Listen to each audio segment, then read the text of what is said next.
Bom, estou aqui com um dos palestrantes mais bem conceituados do Brasil na atualidade e é um prazer enorme estar do lado de uma pessoa que eu admiro, Mário Sérgio Cortella.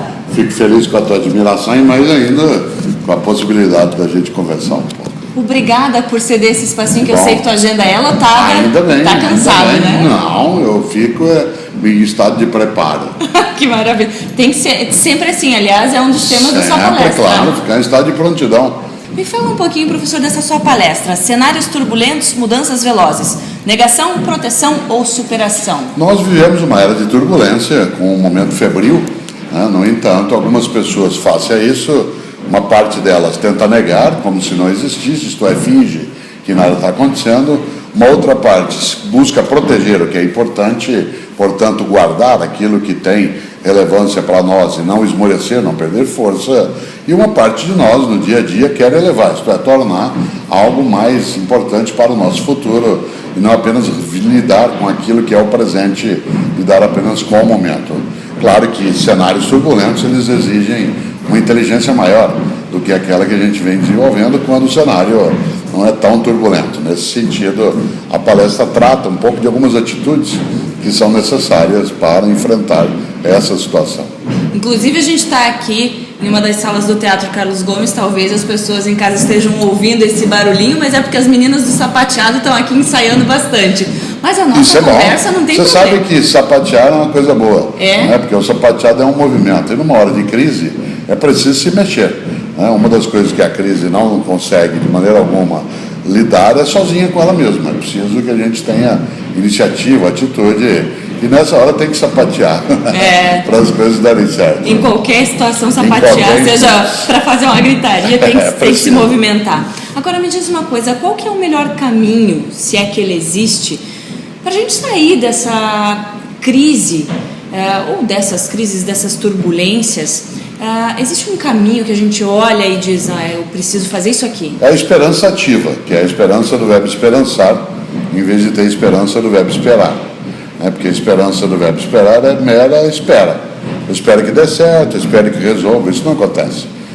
Uma pessoa precisa ter esperança ativa, que é a capacidade de ir buscar, de ir atrás, de se juntar. E, acima de tudo, a primeira grande atitude é agrupar-se com outras e outros que têm também essa expectativa. Afinal, como cantou um dia Chico Buarque, na tradução que fez do italiano, do Saltimbancos, um bicho só é só um bicho. E como eles cantavam, os 4 animais na peça, todos juntos somos fortes. Nesse sentido, isso hoje, muito mais do que um lema, é uma necessidade. Sem dúvida. Até partindo disso, isso é bem importante ressaltar aí a diferença entre um chefe e um líder, que precisa ter o grupo unido. Claro, porque a chefia, de maneira geral, ela é capaz apenas de organizar uma equipe. Mas uma equipe pode ser um arranjo artificial e momentâneo. Já uma liderança, como diz o Luiz Carlos Cabreira, ela é capaz de organizar uma turma.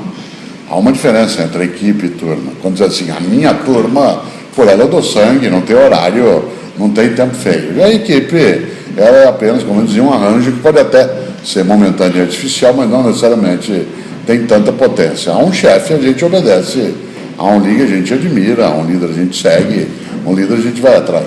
Sem dúvida. E aí também nessas situações da vida, medo, Cortella. É bom ter medo? Nossa, é ótimo ter medo, porque o medo nos protege. O que é ruim é ter pânico.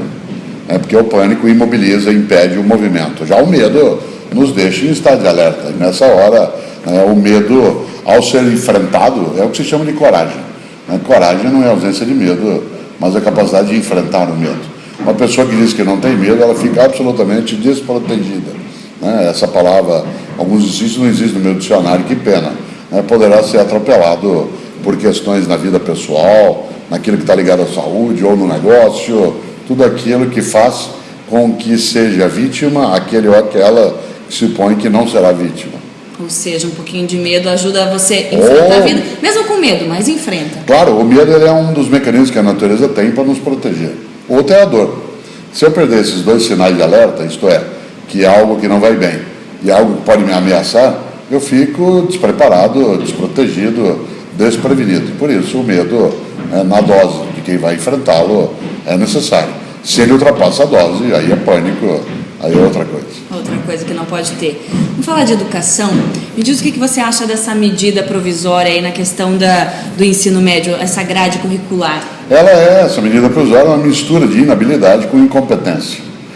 Porque inabilidade, porque já há algum tempo se vem debatendo esse tema no Brasil e o argumento utilizado pelo governo atual de que a medida provisória apressaria a discussão é um sinal de fraqueza, porque é um governo que supõe que sua base é suficiente para aprovar projetos, não precisa fazê-lo por medida provisória, pode fazê-lo por projeto de lei, que é aquilo que uma democracia tem como sendo um dos seus elementos centrais. Por isso, há uma inconveniência nessa medida provisória. Depois a incompetência, porque em educação não se faz a introdução de uma modificação tão decisiva em algo que há décadas vem sendo discutido por intermédio de algo assodado, apressado, e que contém alguns elementos que no dia seguinte o próprio governo que anuncia, na hora de publicar, precisa retroagir.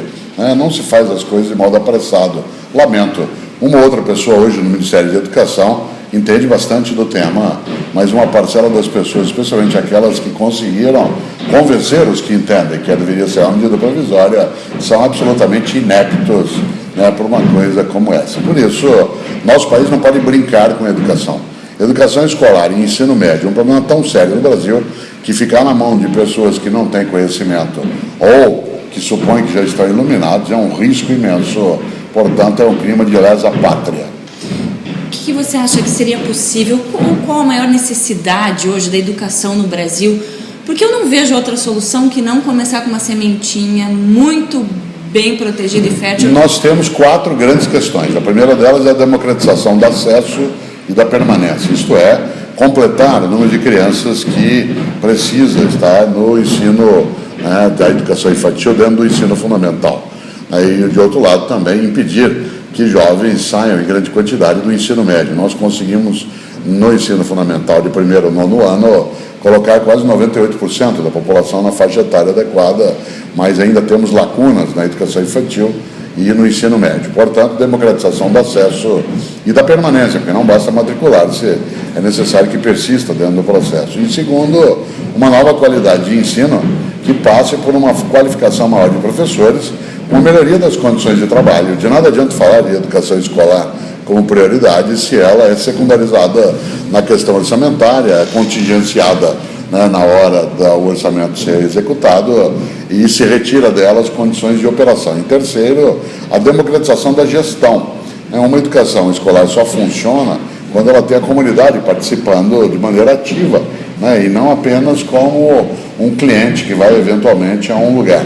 E terceiro, dentro disso aparece, claro, a possibilidade de nós termos conselhos de escola dentro disso que ajude. E o quarto e último das 4 grandes questões é a educação de jovens e adultos, porque, mais do que vergonhoso, é absolutamente nojento que nós tenhamos, num país que é uma das 10 economias mais poderosas do planeta, 14 milhões de pessoas acima de 15 anos de idade que não leem o lema da própria bandeira, ordem e progresso.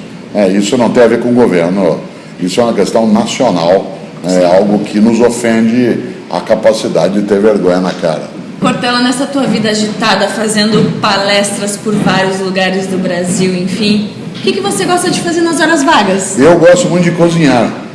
Meus filhos e netos adoram, inclusive, que eu faço, eu não tenho que fazê-lo o tempo todo, eu faço sempre de maneira prazerosa e não obrigatória. Vez ou outra me queimo, por exemplo, tem uma outra marca de eu estar fritando torresmo outro dia.